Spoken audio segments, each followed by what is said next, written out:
हम लोग प्रोनाउन का टाइप से याद करते हैं, साथ में याद करो कैसे हम लोग ट्रिक से याद कर सकते हैं 10 प्रोनाउन के टाइप्स को। देखो, सबसे पहले तो हम लोग यहाँ जन्म लिए तो एक व्यक्ति है, पर्सन है।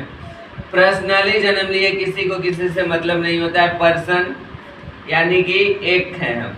पर्सनल व्यक्ति बन के जन्म लेते हैं, यानी कि पर्सनल प्रोनाउन व्यक्ति को दर्शाता है, व्यक्तिवाचक सर्वनाम। दूसरा, जब हम लोग यहाँ जन्म लेते हैं तो जन्म लेने के साथ ही कुछ ना कुछ एक्टिविटी संकेत करना चालू कर देते हैं, ए कर करके बच्चा में, है ना, संकेत करना चालू कर देते हैं, ऊंचा ही। तो ये क्या हुआ? डेमोन्स्ट्रेटिव प्रोनाउन लोकेशन दर्शाते हैं, चाहे यह हुआ। फिर धीरे धीरे जैसे जैसे बड़ा होते हैं हम लोग क्या करते हैं, रिलेटिव प्रोनाउन। किसी के साथ रिलेशन में बनना जरूरी है तभी परिवार चलेगा, यानी कि शादी कर लेते हैं। रिलेटिव प्रोनाउन संबंध बना लेते हैं, किसी के साथ संबंध बनाते हैं, जैसे सास सरस सब मिल जाती है, माँ सास ससुर, रिलेशन बन गया रिलेटिव प्रोनाउन, याद रखना। उसके बाद जब रिलेटिव प्रोनाउन तो तुम्हारी बीवी आएगी तो उसका तुम्हारे ऊपर अधिकार हो जाएगा। सुना है ना गाना, दहेज देके किनले पानी। तो फिर दहेज देके आई रहेगी तो तुम पे अधिकार हो जाएगा, यानी कि पॉसेसिव प्रोनाउन। इसलिए याद रखना, दहेज मत लेना, नहीं तो आएगी तो बोलेगी दहेज देके कितने बने।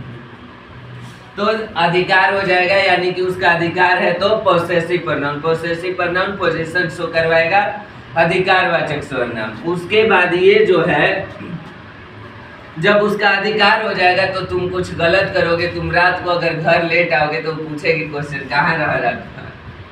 क्वेश्चन पूछने का उसके पास अधिकार है ना। अधिकार जब हो गया, संबंध बन गया, तो वो क्वेश्चन तुमसे पूछ सकती है। तो ये हो जाएगा इंट्रोगेटिव प्रोनाउन, कुछ भी क्वेश्चन पूछ सकती है। अब तुम अगर उस क्वेश्चन का जवाब नहीं दोगे तो वो दबाव बनाएगी कि नहीं देना ही है, ना तो रात में खाना ना मिलता रहा, तो रात में बेडरूम के दरवाजा लॉक हो रही है, अंदर ना आके मिले।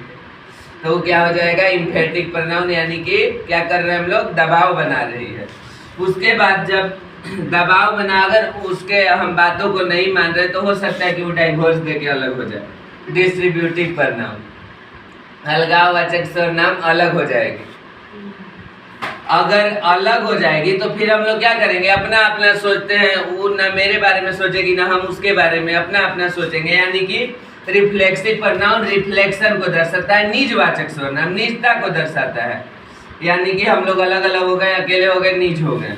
उसके बाद अगर हम लोगों को क्या होगा, फिर से गलती का एहसास होगा, समाज वाला 10 को आता है समझाने, ना करे के चाहिए ऐसा बाबू मैं समझाए, तब का होता है, फिर हम लोग चाहते हैं कि